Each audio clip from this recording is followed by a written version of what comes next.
Welcome back to Good Law, Bad Law. We have a fascinating guest on today's episode, Victor Weeden. He's the past chair of forensic science at George Washington University in Washington, D.C. But much more than that. He's been a medical examiner. He has a pioneer in DNA technology and based on that expertise, testified as a witness in the OJ trial. He was involved in identifying the remains of the last Romanov, Tsar Nicholas. He's been involved in so many high-profile cases, and he is on the program this week to help us understand the opioid epidemic from a very discussed aspect, namely, how are we undercounting the number of overdose deaths? We hear a lot about opioid drugs, pills, heroin, cocaine, but we aren't hearing as much, and we should be, about the many synthetic drugs, the many variants of fentanyl that now have flooded our streets and cities that are accounting for so many opioid casualties. Well, Dr. Weeden explains that unless we devote more resources to this part of the law enforcement process, making fine-tuned diagnoses about the causes of death, we not only aren't going to be able to understand the full scope of the opioid crisis in our country, but we're really going to be depriving law enforcement of the tools they need to do exactly what they say they're committed to, stopping the spread of these terrible drugs in our country. It's a fascinating discussion with one of the most interesting, most experienced DNA and forensic science experts in the country. Stay tuned for this great conversation.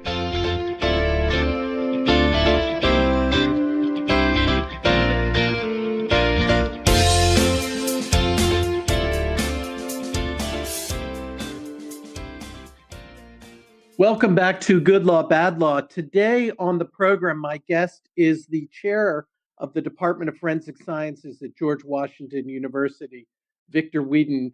Dr. Weeden, Professor Weeden, thank you so much for being on the program. You're welcome. You have a fascinating background. I'm really grateful for you to be on Good Law, Bad Law today. We're going to focus on the opioid crisis in particular and some of the challenges that you are identified in the intersection between science and law as the opioid crisis is revealing itself to us. Could you give us, if you would, before we get into some of your background, give us, if you would, sort of the topic sentence for our conversation today? Why is this something you're particularly passionate about right now? We forensic pathologists are on the front line of the opioid crisis, and we're largely been forgotten. And what you're saying is that that with all the attention and with all the enormous resources that are being devoted to this issue right now, there's a huge problem, as I understand it. We're going to get into this in some detail, but there's a huge problem that you in the forensic pathology community are facing when it comes to opioid overdose deaths and what to do about those and how to understand those. Is that right? It is. I'm waiting to talk about it if you want me to talk now, but I thought you wanted to do my background. I do. I just want to make sure we knew what we were going to talk about. But yeah, tell us a little bit about your background, because you have such a fascinating record. Well, thank you. So I'm a forensic pathologist, but I'm also an attorney. I've had several academic positions, but I've also worked in several medical examiner offices. I have also been a crime lab director. Part of my background is in forensic DNA analysis. I set up the military's Department of Defense DNA registry.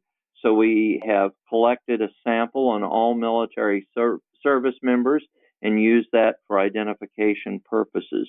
Mm-hmm. I've worked on the identification of Tsar Nicholas, the last Tsar of Russia, Imperial Russia.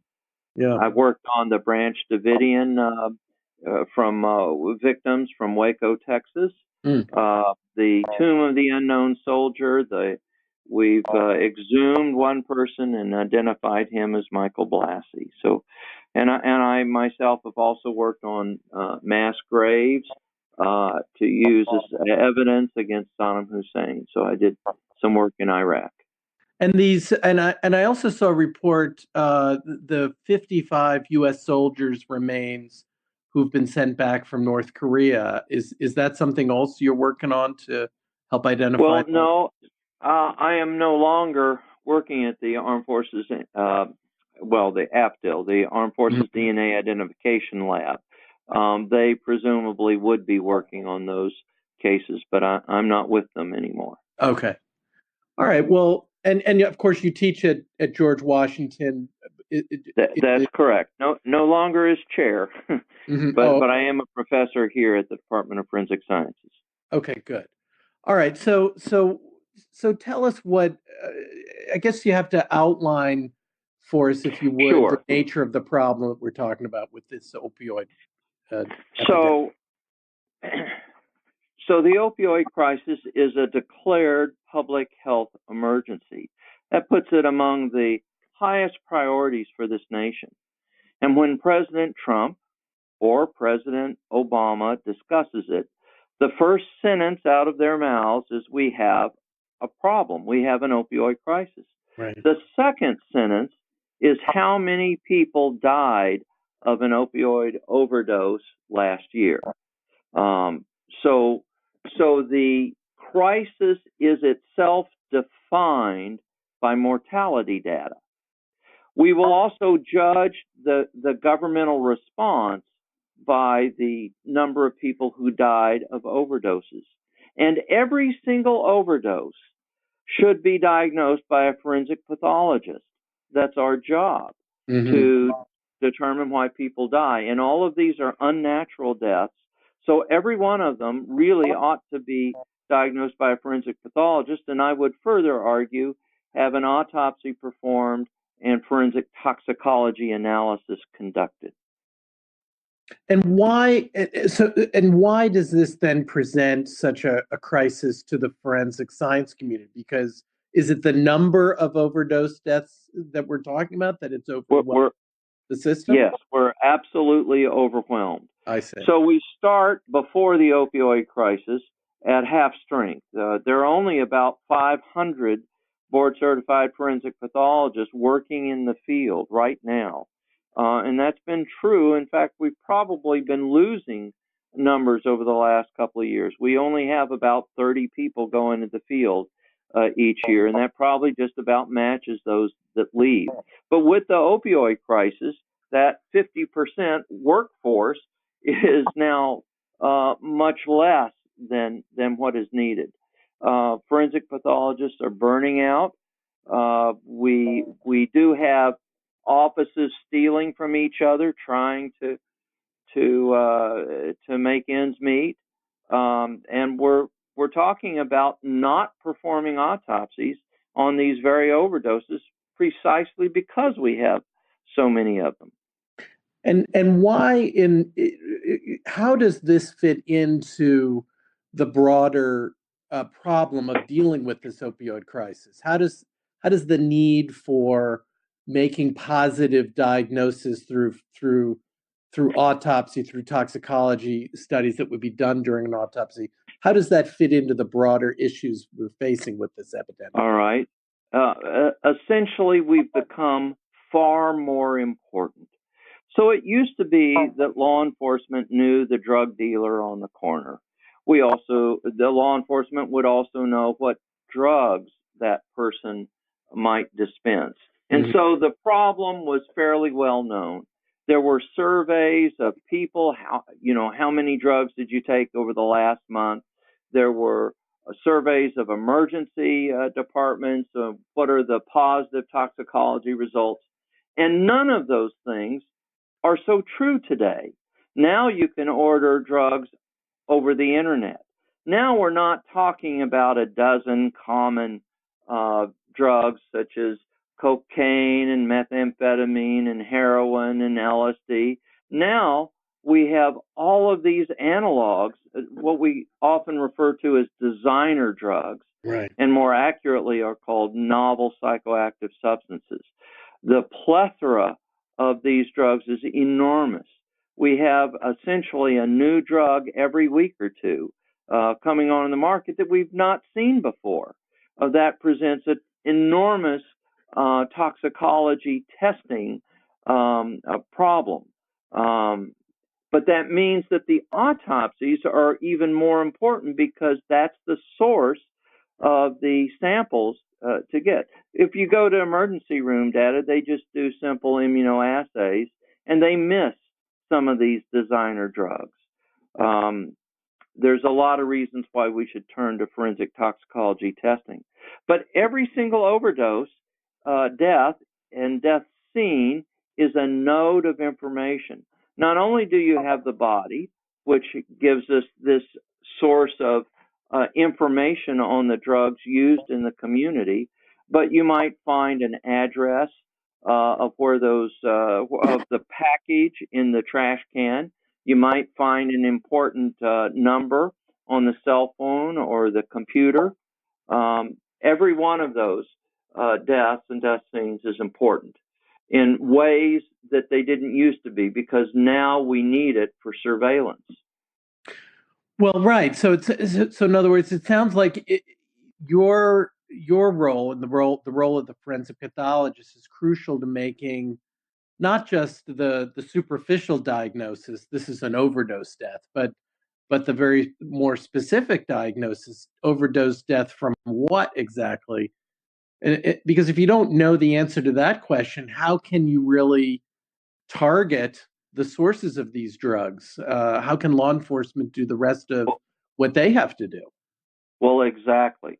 But I'll go further than that. Or well, actually, let me turn back to what you started with, the recognition of an overdose death. So we are right now underreporting drug overdoses for several reasons.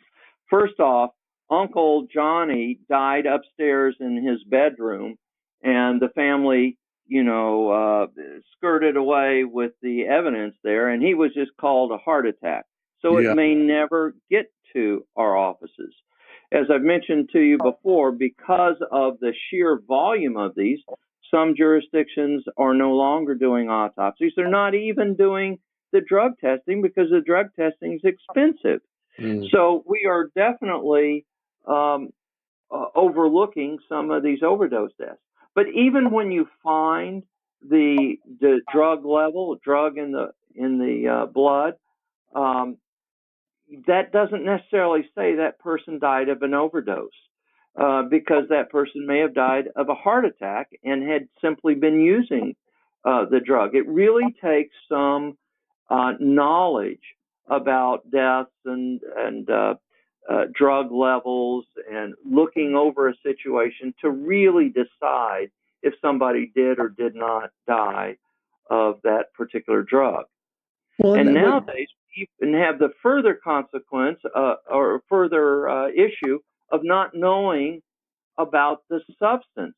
So if you get a fentanyl analog, you don't really know what the lethal levels are.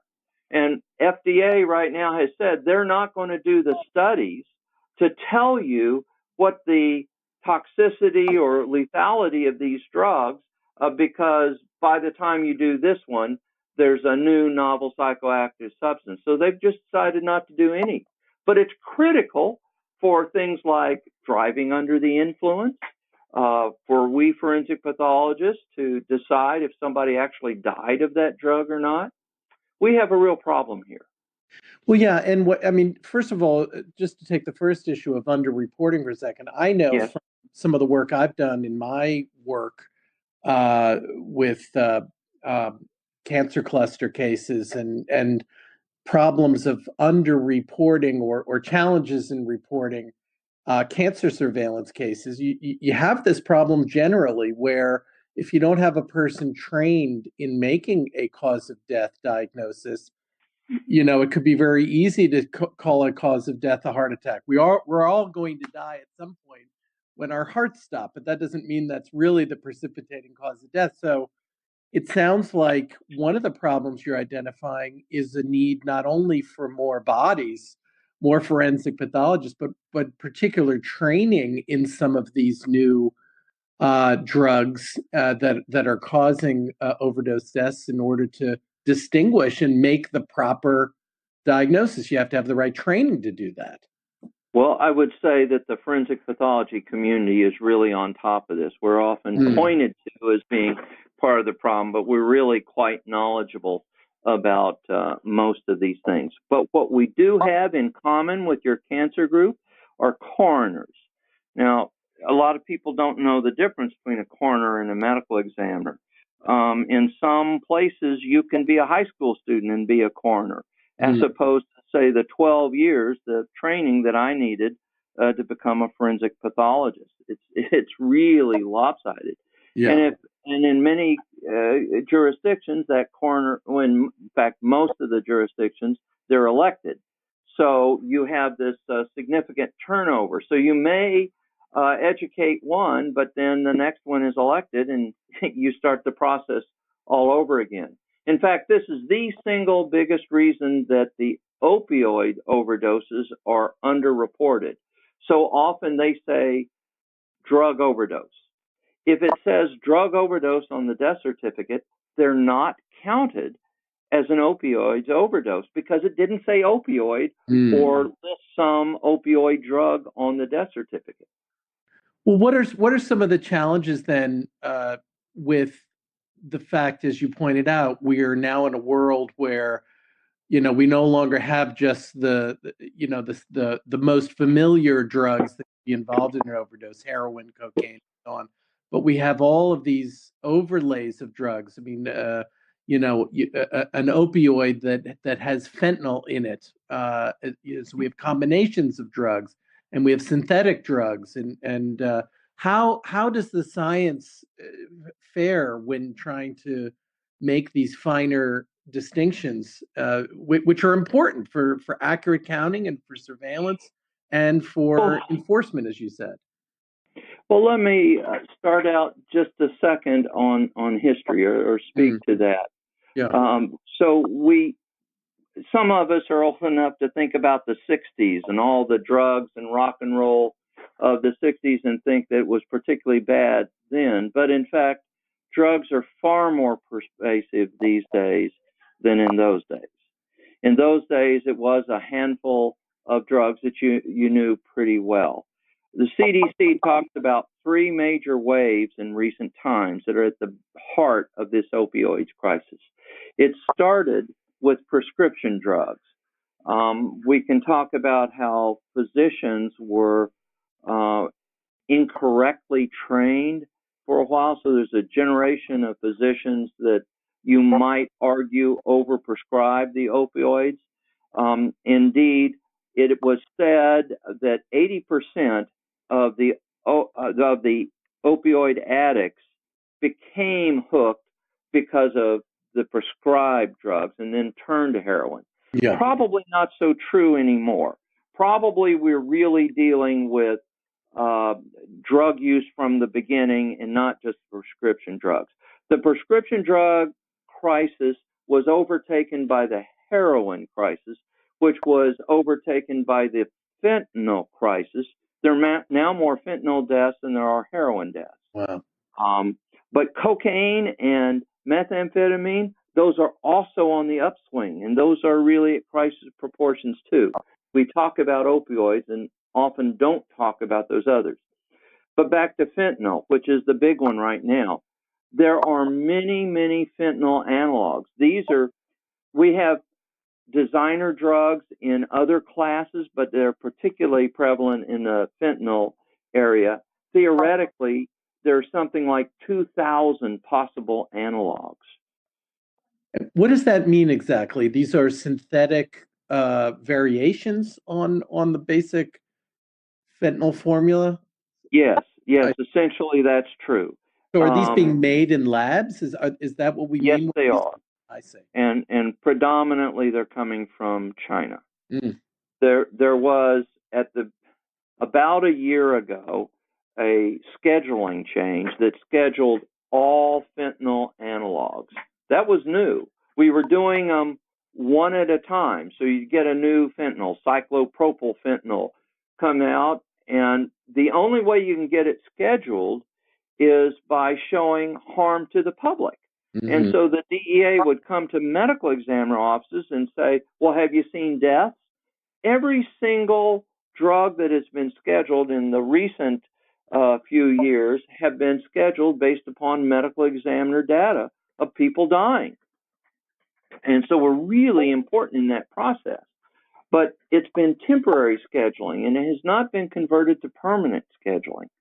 You are seeing a shift away from the fentanyl analogs to the other classes of drugs because of that core structure scheduling that has been out there.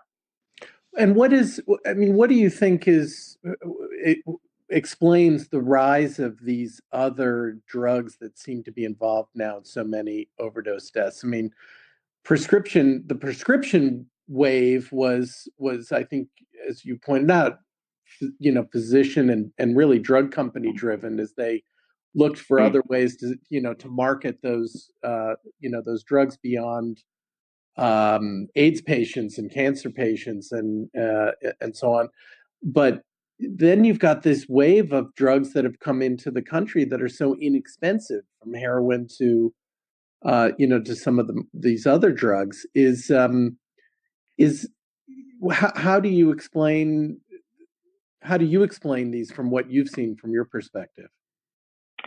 So first, let me comment that there's some regional variations.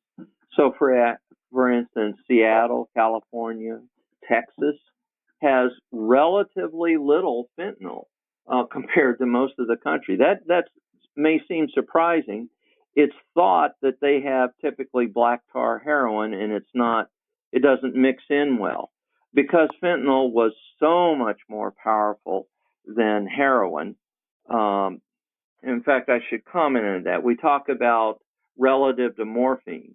Heroin is about twice the potency of morphine, because in the body it breaks down to 2 morphine molecules, whereas fentanyl is 10,000 times more powerful, and it's less expensive than the heroin.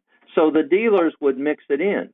Yeah. Now the users have gotten to where, hey, this fentanyl stuff is even stronger, and so they actually want the fentanyl, where before it was just an economic, profitable thing to mix the fentanyl in. Now it's the desired commodity, and you see, as I said, more fentanyl deaths than you do heroin deaths. But it's gone from that because of scheduling. A drug is lawful if it's not scheduled. Right. So we've gone from legal to illegal overnight with the scheduling. And when the scheduling says this particular drug is illegal, then the people supplying the drugs tend to try to go around the law to buy with a new designer drug that's not yet scheduled. Well, that the issue of legality leads me to another branch of the conversation. We've talked on this program a bunch of times now about marijuana legalization. We had on a few weeks ago the author of he's a former New York Times reporter, wrote this book on cannabis and sort of pushing back on a lot of the science that the legalization advocates have been putting forward, and really challenging that science and saying it's not really solid science yet, and we ought to have more science to look at this. I wonder what you think about that, because we have, I think now half the states in our country have some form of legalization for cannabis, and you have the same problem there, where the pot that young people might have been smoking in the 60s and 70s was like nothing compared to the high potency THC products you can get through a legal dispensary today. That's exactly right. So what impact does that have, do you think? And then, of course, the edibles. That's right. Really strong. So there have been relatively few deaths directly attributed to the cannabinoids. Now, we're not talking the synthetic cannabinoids, because those are really not the same thing, and they're so different that you should think about them differently. The synthetic cannabinoids, many of them, it's not all of them, are really quite dangerous. They're dangerous really in several ways, but they kill people. But the regular marijuana and the oils extracted from the regular marijuana plant are far less dangerous. So we medical examiners and coroners don't really get as involved in those things. So I have less to say about that.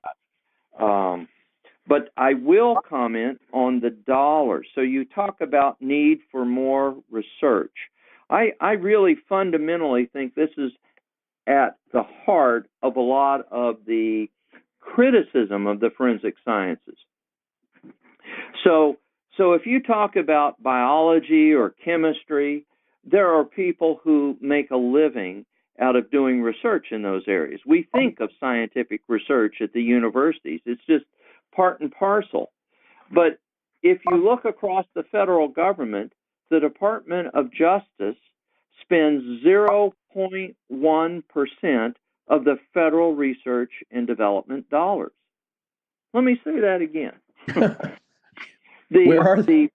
The federal government, their spending on research is essentially not being done through the Department of Justice. But that's where all the forensic science money comes from, or almost all of it, because forensic science is considered an applied science. If you look at NIH, they don't fund, with certain exceptions, applied science. National Science Foundation, same way. You know, they consider that something for industry or corporations to fund. Well, heck, you know, that doesn't really apply to us. We're government workers.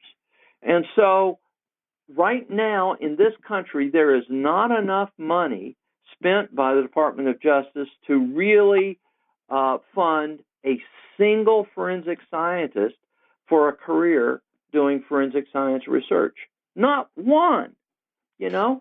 I know some who have who've been able to do that, but that's because they've gone outside of the Department of Justice. But it's real. So there is not the amount of research being done in this area that should be.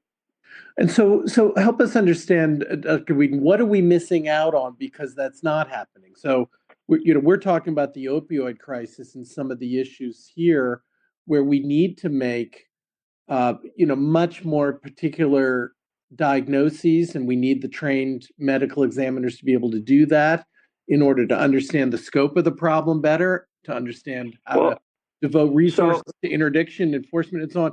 What are we missing out on by not devoting even a tiny bit of resource to basic science research in this area?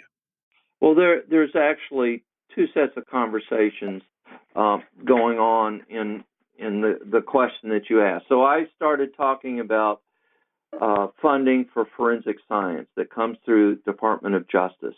They really don't fund the work on the toxicity of the drugs or the metabolism of the drugs.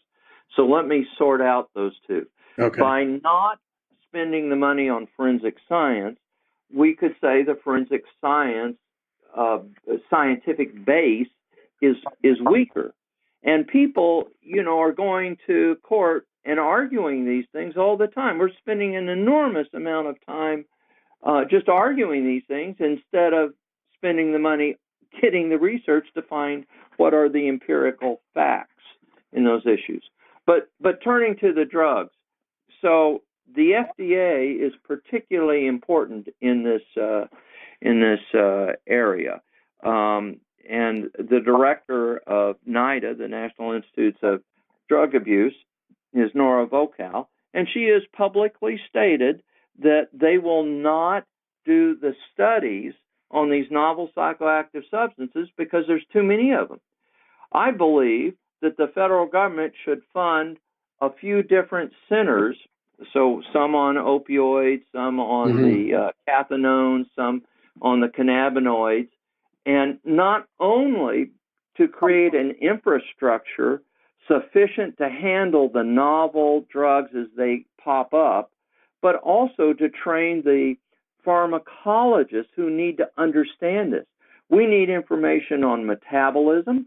We need information on the functional effects of these drugs, on the cognitive effects and impairments of these drugs. We just don't have that data. And we need a generation of people who understand the data as well as the data itself. What about in terms of applying some of the science you're describing to back to the law enforcement piece, where it seems simplistic now to say all this fentanyl is coming from China because, as you say, you've got all these fentanyl variations, and all of those different variations could be coming from different labs. So what type of science investment do you think there needs to be so that law enforcement is better informed based on the work that you would be doing in the medical examiner part of the process? Well, there's a lot of elements to what you're asking for. So first, the medical examiner piece. Right now, prosecutors are prosecuting dealers when people die. Mm-hmm. That they didn't used to do that to any significant extent until just very recently. But that means we medical examiners have to provide the evidence in those prosecutions. We need to be able to say that this person died of this drug. And there's already a Supreme Court case talking about the difficulty of this because we typically see mixed drugs. It's not just a single drug, but it's this drug in combination with others. So the U.S. Supreme Court says to get the enhanced punishment for the dealer whose drug causes death, we, the forensic pathologists, need to be able to say that but for that drug, the person wouldn't have died. And when you have combinations of drugs, that's sometimes impossible. There are very few studies out there on the effects of combinations of drugs. You will find some studies on the effects of the common drugs, but not mixed with others, at least not generally. So it's a real problem. And now back to law enforcement and why they need these studies. You can imagine if there's a prosecutor who wants to say that this person was driving impaired down the road, the defense might ask, well, how do you know that drug caused that weaving pattern? Why wasn't that just somebody who was tired? And if there's no information in the scientific literature, then that prosecutor is kind of out of luck. And that's what we're facing right now. There is a dearth of information on many of these novel psychoactive substances, which is becoming the new wave, the new crisis. And if the government doesn't sponsor that research, that basic science, you gave us some really good examples of that.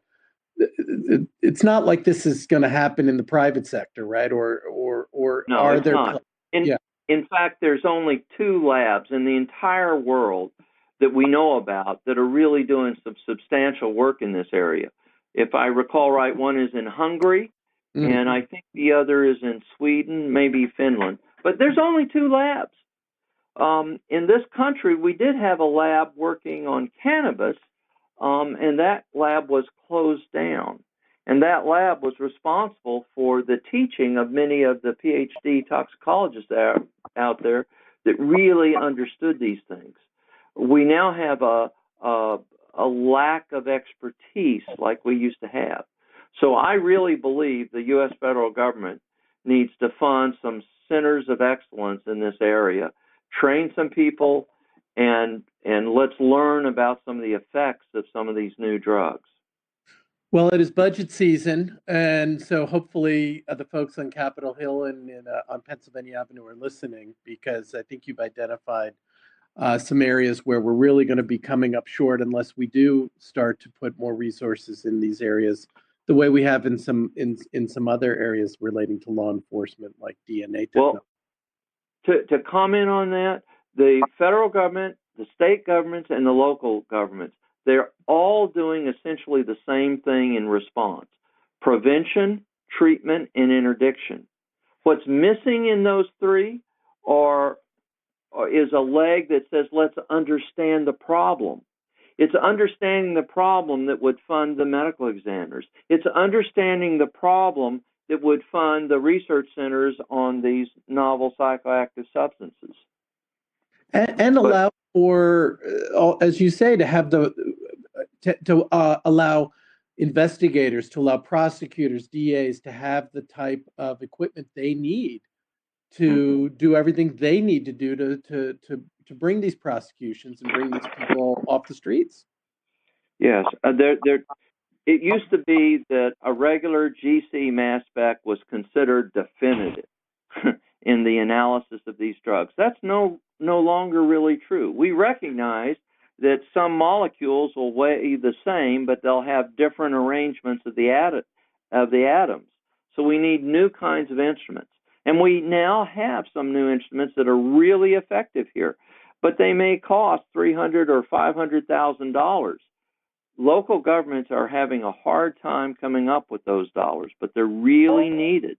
Then you also need to train people on how to do this, particularly forensic science departments like mine, where we train forensic chemists. We don't have some of this equipment, or at least many of the departments do. We're a little luckier at George Washington, but the National Institutes of Justice in general will not fund instrumentation grants or instrumentation on the grants. So you can't get it from the federal government, and that's a problem. Well, Victor Weeden, thank you so much for being on Good Law, Bad Law and for helping us understand better this dimension of a really important issue. I can't thank you enough. I appreciate you being on. Thank you. Thank you. It's my pleasure.